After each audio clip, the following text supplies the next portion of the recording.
we're back, my lady. Oh, you're back a lot sooner than I expected. You mustn't have run into any trouble then. Well, how did it go? What did you come up with? Actually, we're still investigating. It's just that we've discovered something strange. I see. The clues you found have led you back here, in the city? Something like that. Yeah. You all look a little dispirited. Whatever you found must not have been very encouraging after all. Why don't you discuss it with me? Maybe I'll be able to say something to cheer you up? It's okay, my lady. It's not so much about me being upset with my father or anything like that. How should I put this? So something is wrong. Even the Traveler and Paimon have been uncharacteristically quiet. On any other day, Paimon would have already waved to me with a smile and shouted, "Dunyarzad, we're back!" So tell me, what happened? Well? My lady, please prepare yourself for what we're going to tell you next. It concerns the Master. The Master? You mean my father? Okay, I understand. Don't worry about me. I'll listen as attentively as I can. My father has been supplying goods to Dakan al-Akmar? Yeah, it makes as little sense to us as it does to you. I've never doubted the Master's integrity, so I'm having a real hard time rationalizing how he could ever support an infamous brigade like them. Maybe he's not actually aware of the full story and just stumbled into the deal by accident. I can't help but agree with the Traveler. Huh? You mean you feel the same way, Dunyarzad? Thank you for sharing all this information with me. Since you've told me everything you know, I should also tell you about some doubts that I've been harboring for quite a while. In the past, I thought that my father hired a bodyguard for me so that I wouldn't run away and get lost. However, there are plenty of capable mercenaries in the Corps of 30. Why did my father go out of his way to hire Dehya? About that. Well, the Homiyanis really needed bodyguards, so they reached out to the Blazing Beasts. Later, the Master told me that I was one of the best mercenaries he'd ever seen, and that I should stick around to become one of his bodyguards. He offered me a pile of mora, so I just signed on. Well, but that didn't really answer my question. Just think about it. Why did my father specifically reach out to the Blazing Beasts? Maybe the Corps of 30 just didn't have anyone available, or maybe someone recommended us. I've never given it too much thought. I think I get what you're saying. You'd think none of this was a coincidence. Precisely. At first glance, nothing seems strange or out of place. But there are many parts of the story that don't actually make any sense. If my father had always been in contact with Dakan al-Akmar, then it would make sense for him to bring Dehya into our house. You mean the goal all along was to get Dehya to be your bodyguard? No, that's too much of a stretch. I cut all ties with my father a long time ago. He has no control over my life anymore. But that still doesn't rule out the possibility that your father has still been trying to influence your life without you knowing. So, the Master was not likely an innocent victim in all of this? Sorry we put all this on you so suddenly, Dunyarzad. It's okay, Paimon. I should actually be thanking you. Regardless of his reasons, if my father has truly been funding a violent group of mercenaries, then it's my duty to bring him back to reason. But is that really the right thing to do? My father has committed many atrocities and deserves all the punishment that he has coming to him. I have zero sympathy for him. You may call me an ungrateful child, but my feelings will remain the same. However, the Homiyani family has treated me with nothing but generosity and kindness. If we decide to investigate this further, we could end up implicating the entire Homayani family. I would be biting the hand that's fed me over all these years. Dehya. It's all right, Dehya. If anyone were to ask, you could always just say that I'm the one who instructed you to get to the bottom of this. You don't have to do that, my lady. I'm not conflicted because I'm afraid of taking responsibility. Besides, you're the one we should all be worried about right now. Hey, it's still too early to give up hope. What was the thing about friendship again?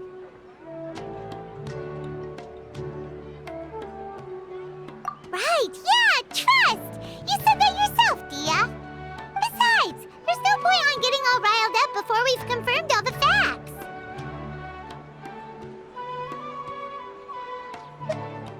Thank you, everyone. That makes a lot of sense. I guess I should always remember the trust that I've placed in people. In which case, my lady, could you ask the Master to come out and have a chat with us? Sure thing. I also hope he'll be able to give us a logical explanation. Let's meet at the usual place then. Usual place? Ah, right!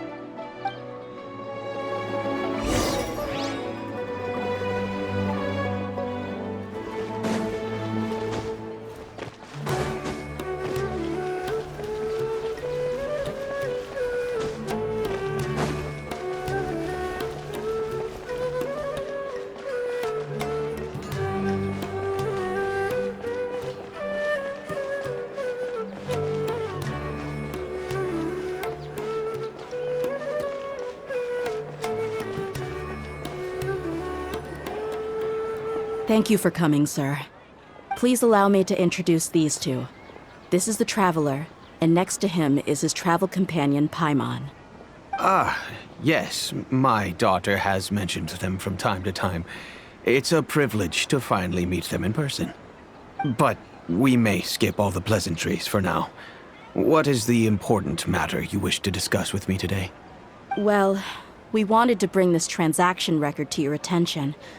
There's something on this record that we're all pretty curious about. So, that's what you found? Huh. Seems like I can't keep everything from you much longer. If you wouldn't mind, we'd like an explanation. Well, it's a long and difficult story. And to be perfectly honest, I'm not sure if I'm doing the right thing. What I do know, though, Dehya, is that the truth will bring you no solace. If anything, it will likely cause you a great amount of anguish. Wait, me?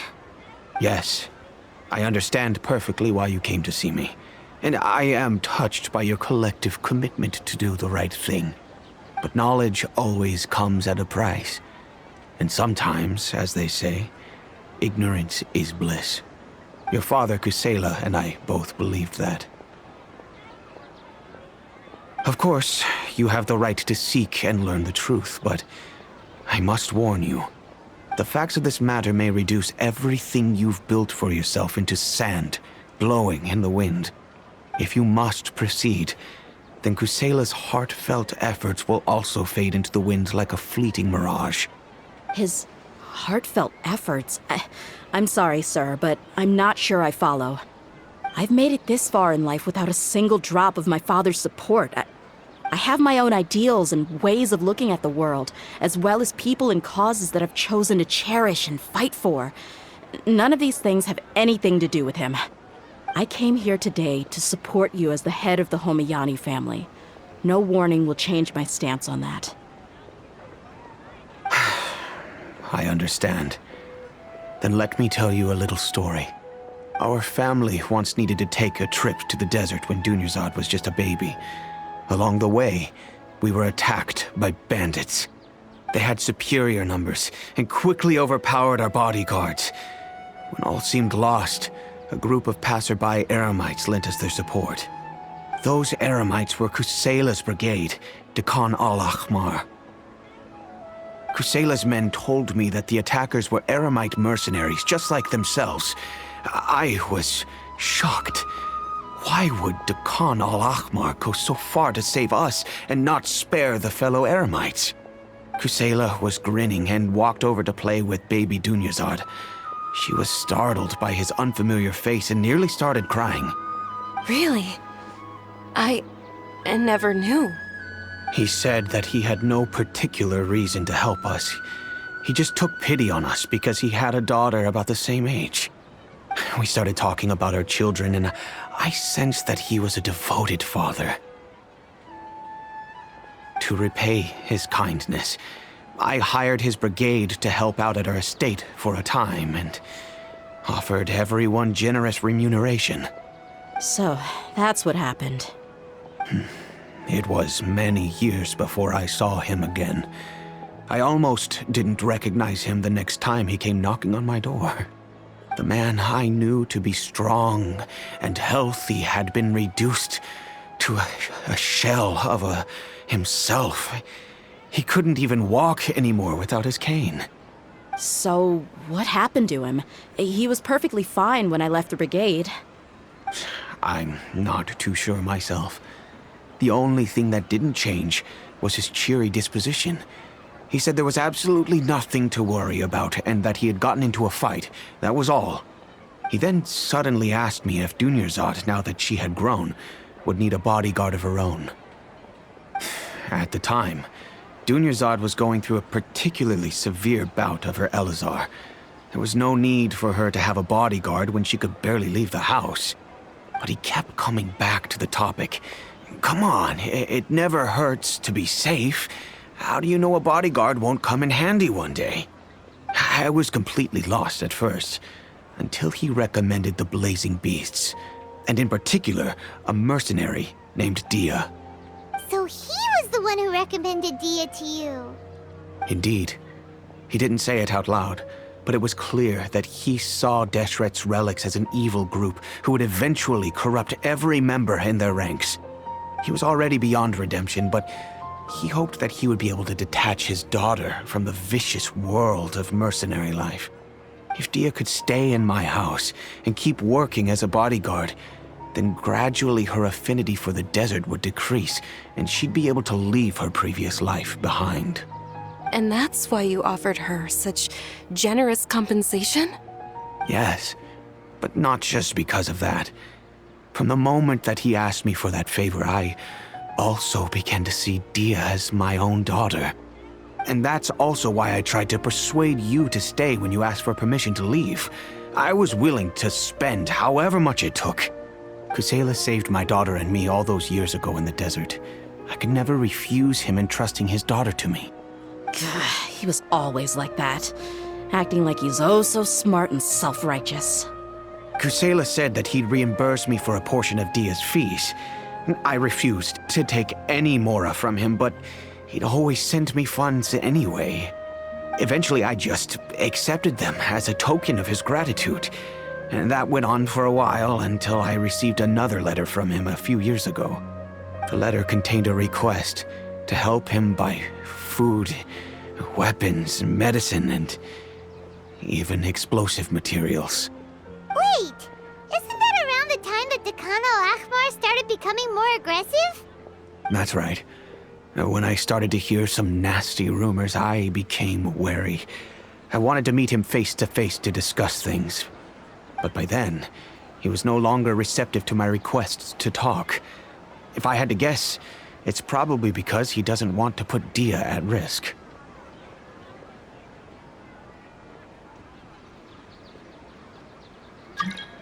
That thought occurred to me as well. I figured that he probably came to me for help because he had nobody else to turn to. After some deliberation, I decided to send him some food and medicine. I turned down all his requests for explosives and weaponry.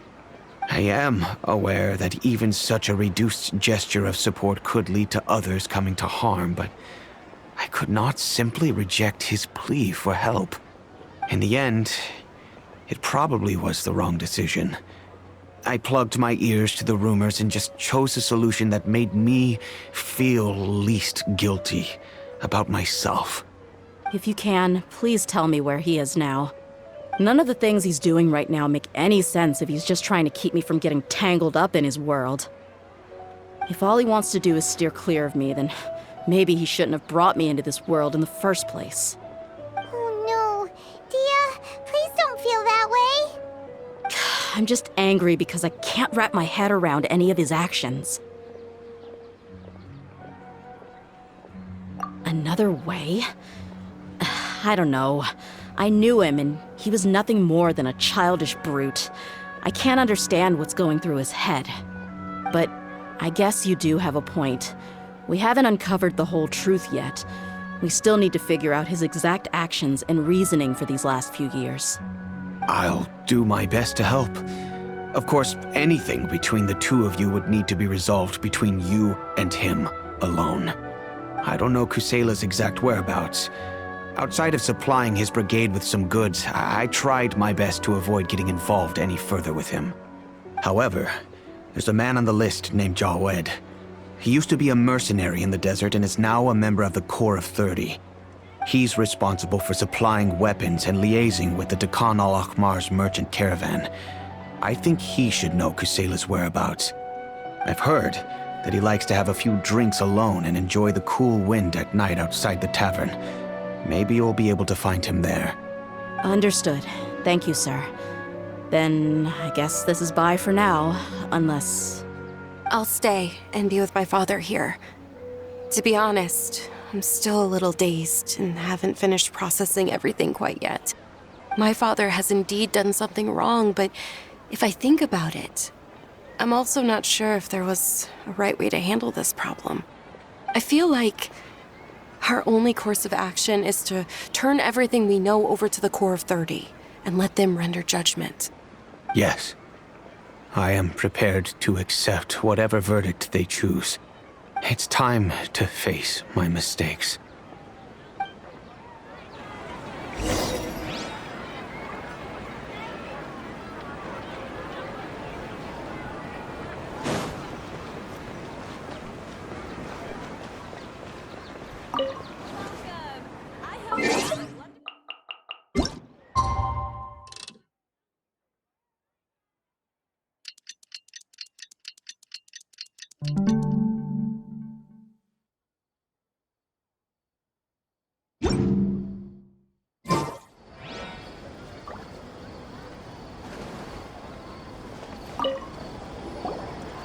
Huh? Who are you guys? I know what you've been up to. Smuggling weapons to violent brigades in the desert while working for the Corps? Pretty bold, if you ask me. Shh! Keep your voice down. How do you know all that? Come with me. We should take this elsewhere. I'll be happy to talk things over once we're somewhere private.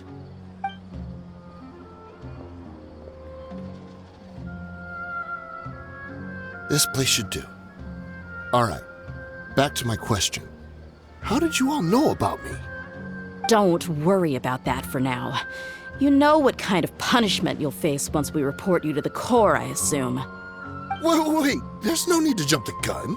Let's talk this out. What are your terms?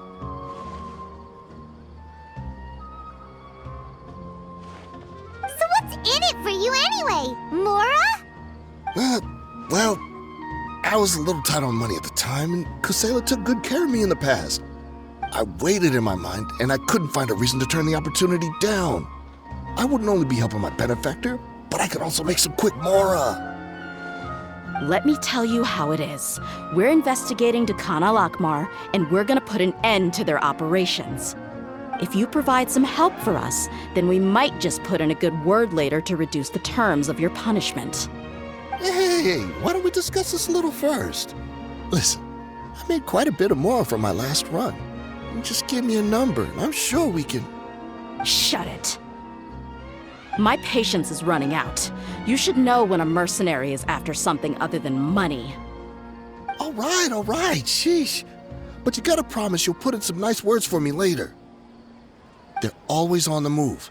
Here's the spot they were at the last time I made my delivery to the desert. Feel free to go have a look. I'm just telling you, though, it's not on me if they're not there anymore. Sure. And then you can forget about any nice words from us. Hey, come on. Now you're just being unreasonable. Really? And how do I know you're not leading us straight into a trap? Don't forget, you're the one with no bargaining chips. All right, I get it. Why don't you go take a look, and if they're not there anymore, I'll try to figure out something else for y'all. Now that's more like it. Let's move. And as for you, try to stick around the city until we get back. You don't want us to call the folks from the Corps and have them drag you back to the city.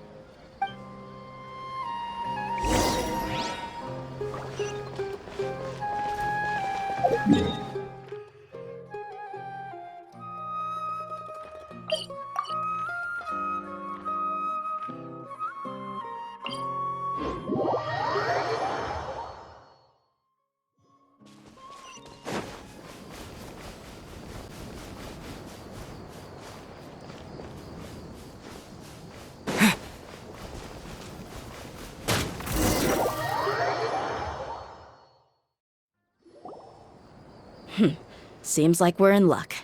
That should be their camp right up ahead. Let's go. We'll finally get to the bottom of this ourselves. I'm here to see Kusela. Tell him to get out here. Dehya, why are you here?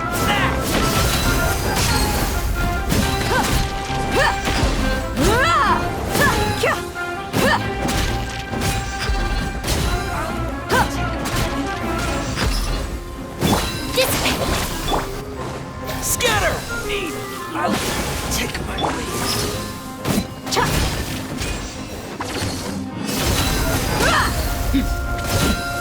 Haven't you all done enough? Oh, so are you also here to stop us? Stay out of this. It's got nothing to do with you. Stick with me! Look alive!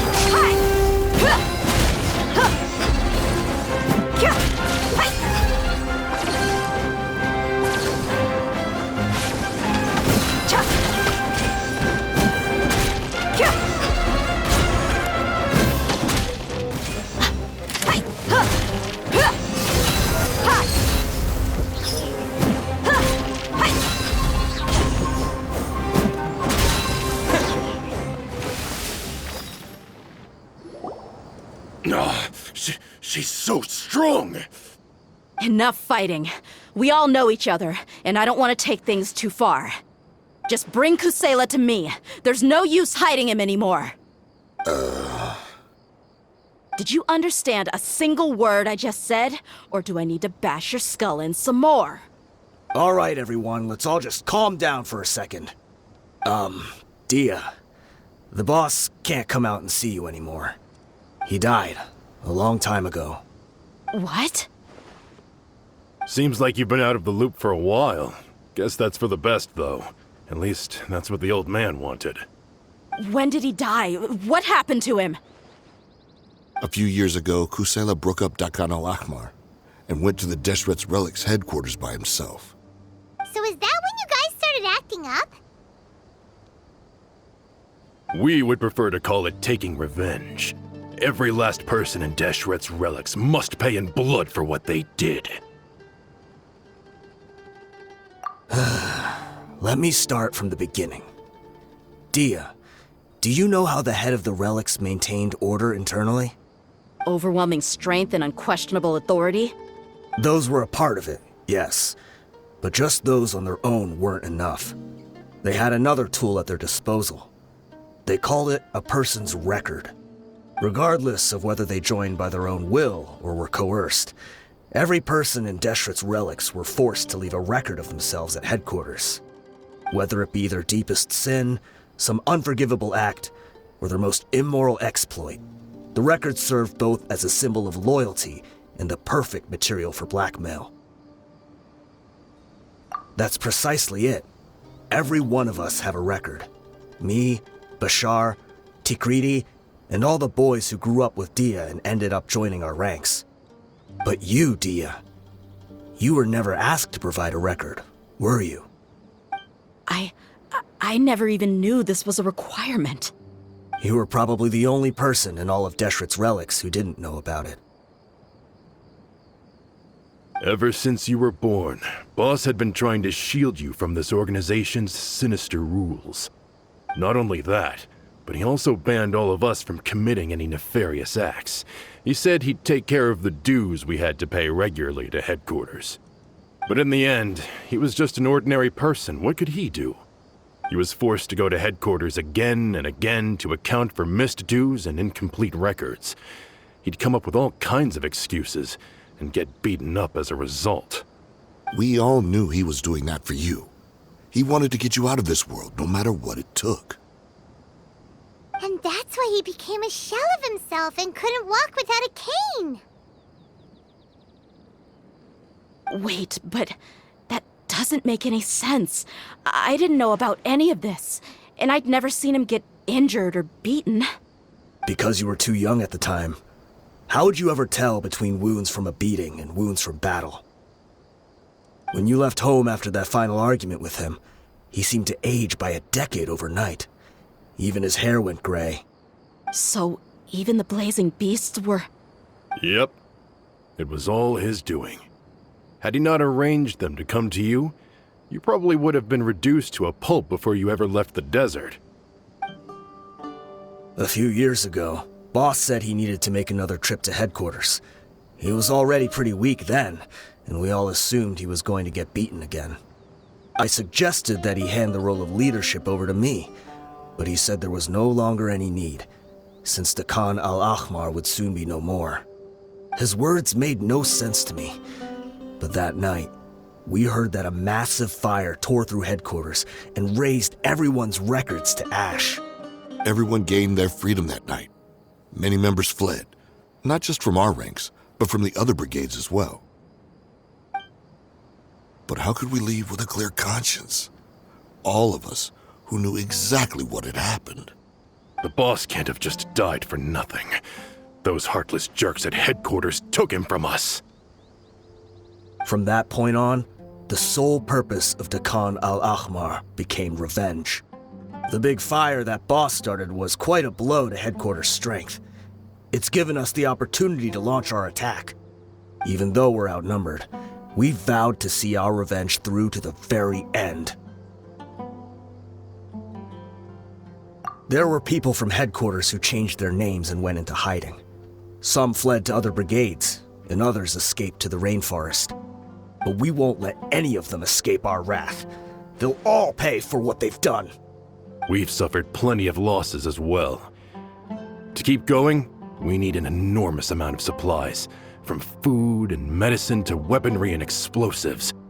All we can do is exchange our loot from Mora, and then use that to get supplies. We forged Boss's handwriting and sent out many letters to his former friends. Thankfully, many people were willing to come to our aid. We were also able to attract many mercenaries who shared our goal.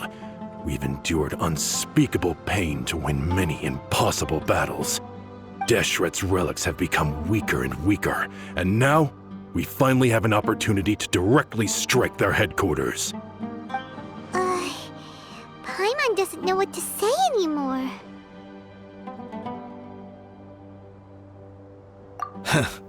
We do know right from wrong, but we were sinners from the very beginning.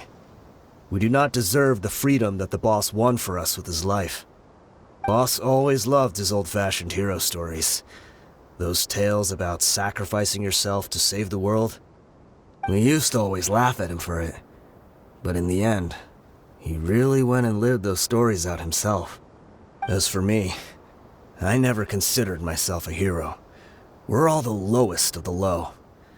We have no right to even imagine such an existence. But maybe those hero stories he liked foreshadowed everything that was to come.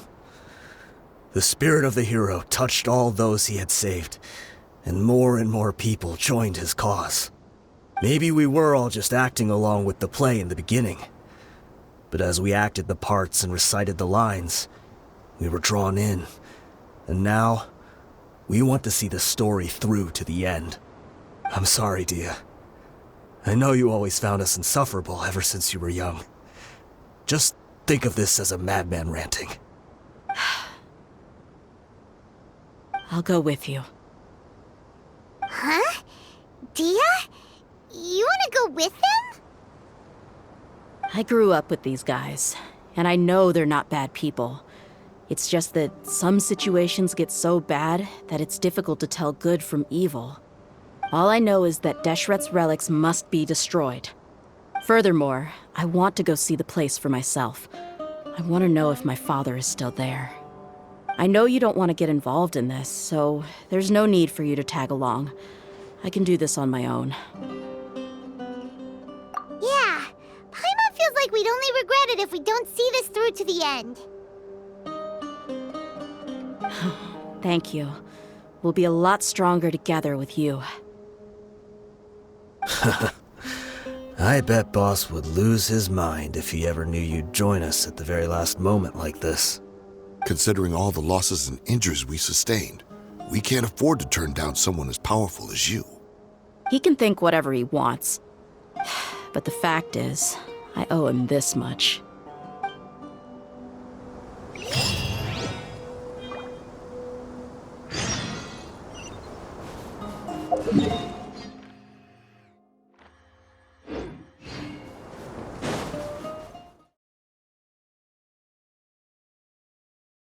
Of fire tore through headquarters,